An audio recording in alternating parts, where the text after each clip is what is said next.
Hey guys, it's Brayton, and I want to talk about why you're not getting what you want, even though you're working hard. And it boils down to two main things. The first is you're not clear on specifically what you want. And there's very critical detail to this that we'll get to in a second. The second is you're not asking for what you specifically want from the right people in the right way. In 2015, I was going through a really tough breakup. But the reason it was tough is because I had to look myself in the mirror and realize that the reasons I got into the relationship, I wasn't clear on who I was and what I was looking for. Now, I got into the relationship because, I was looking to take that next step in my life. I wanted love and I wanted to be with someone that I trusted. The problem with that is trust and physical attraction alone are not enough. There's so many other deeper values that doesn't include. And so that's ultimately why the relationship broke up. Now, shortly after this, I had a very similar experience with a business partner. He and I had an e-commerce company. We were selling products that on Amazon that we imported from India, and he was, doing the 4-hour work week thing, traveling around. Meanwhile, I'm living in San Diego trying to buckle down, make this a great business. And we just had two different visions of the lifestyle that this business was going to achieve and how hard we wanted to work to get to those milestones. And so in the beginning, the relationship started off great. Again, found someone I could trust, someone who wasn't going to screw me over, someone who wanted to grow a business. But as we started scaling those businesses, the weakness in the clarity of my values and what I was looking for started to show. The cracks of our relationship started to show as we started hitting those milestones, and then it became time to decide where do we go from here. And he wanted to kind of set it and forget it. I wanted to scale higher and then sell. We both agreed to the vision of selling it at some point, but we were not clear on exactly when and how we would do that. And so ultimately, we ended up selling the business, but the partnership was rocky. It's been rocky ever since. We really haven't, after we had the successful sale, we split the profits and went our separate ways. And, we see each other on social media, but it's just not a great relationship that it could have been, for two founders who built and sold a business. That should be a really great, memorable, shared experience, and it's just not. Now, part of that is the same reason why my relationship with my ex-girlfriend in 2015 didn't work out, which is we're just two different people with two different visions and different sets of values, and those values were not made clear from the beginning. Now, both of us were probably not clear in both relationships, and so it's really important that when you're going after some vision, some goal, it's not just about the number, right? How much money I want to make or how I want to spend my time, but what are the deeper values? And when I say deeper values, I mean things like independence. Or do you want to partner with someone or be with someone who uses their own mind critically and thinks about things from more of a scientific point of view, where maybe they have a hypothesis and they test it and they see, and then they're willing to edit how they think about things? Or do you want someone who's just very passionate and just believes and goes for things without any hesitation? Those are two very different personalities, and they're gonna either satisfy you or not, depending on who you are, both in personal and in the business world. And so, that's just one, the sense of independence. Another one is someone's sense of integrity. Do they believe in voicing their differences, very clearly up front, or do they hold back because they want to kind of be more tactful and see how things play out before they voice their beliefs and what's important to them? Or do they not voice their opinions at all and they're much more introverted and they have kind of a different expression of integrity that way? One more core value is how people define adventure.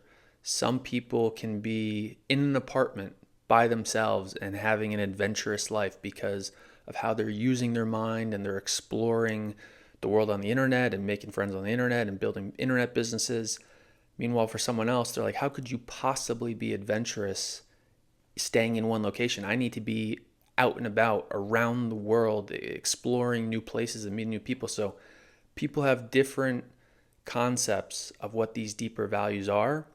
And it's really important for you to be clear on exactly how you think about these things, not just in a broad sense, but in a specific sense. Because the more specific you can be about what you value and what values you want to achieve, the more clearly the path is to get those. And the more likely you are to get those, because you can then communicate exactly what you want to somebody else. And that's what started happening. So after that first relationship in 2015 broke up, I became very clear on exactly the type of woman that I wanted to date and to be with long term. And so I didn't just come up with a list of two things, physical attractiveness and trustworthiness.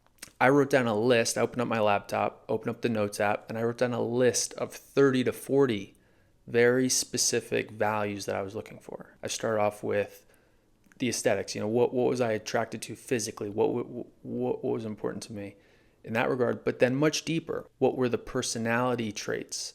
What characteristics? What virtues?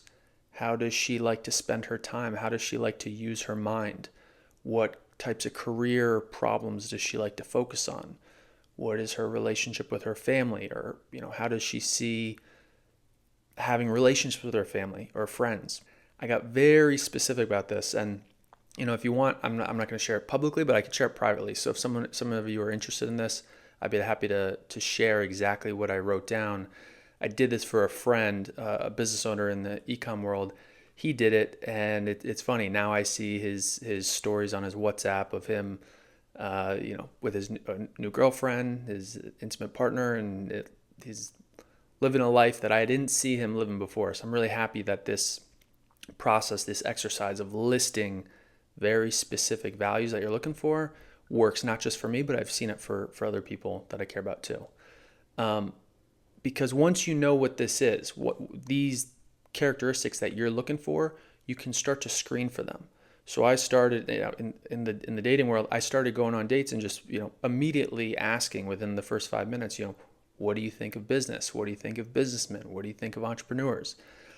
Without giving too much away, because we don't have to sugarcoat it. There's a hatred of businessmen in this world. We're villainized for bringing the solutions to market that solve all the world's problems. And it's really important to me for someone to understand the type of work ethic it takes, the type of mentality, independent thinking it takes to be an entrepreneur, someone who understands the type of creativity and how things can change and there's flexibility involved. That's a really important trait. So I started screening that out in my relationships, and very quickly I started meeting the type of women I wanted to be with. And within a year, I met my girlfriend that we've now just celebrated our 6th anniversary. So I've seen this work firsthand, and I've seen it work with friends as well. When you get very clear, crystal clear on exactly what deep values you're looking for, you can then look for them, and it becomes very apparent. Once you get clear on the type of business partner you want, or the type of relationship at home that you want, and specific 30 to 40 highly important details to you, it becomes a lot easier to find it. It almost becomes impossible not to get it, except for one part. And that one part is these values actually have to exist. These values can't come from some Disney Channel movie growing up. They have to be virtues in the real world. And this is a huge problem. People aim for a person that doesn't actually exist. They have some fantasy in their mind of the perfect woman, the perfect man, the perfect business partner, the perfect investors. And you have to realize that there's ideal and there's also reality. And there's going to be things that you feel like you're settling for, but you're not actually settling. What you're actually doing is just adjusting your scope from some fantasy to what's actually possible. So if you're not getting what you want, stop for a second, slow down, and break it down into 2 steps. 1, get crystal clear on exactly what values you want and what you're looking to achieve. And then 2, start asking for those specific values. Start screening out situations and relationships and people very quickly to see if they have those values, if they can offer that to you. And if they don't, just politely excuse yourself and move on, because life is short, there's only limited time, and the quicker you get clear on what you want, the quicker those types of people start to come around for you.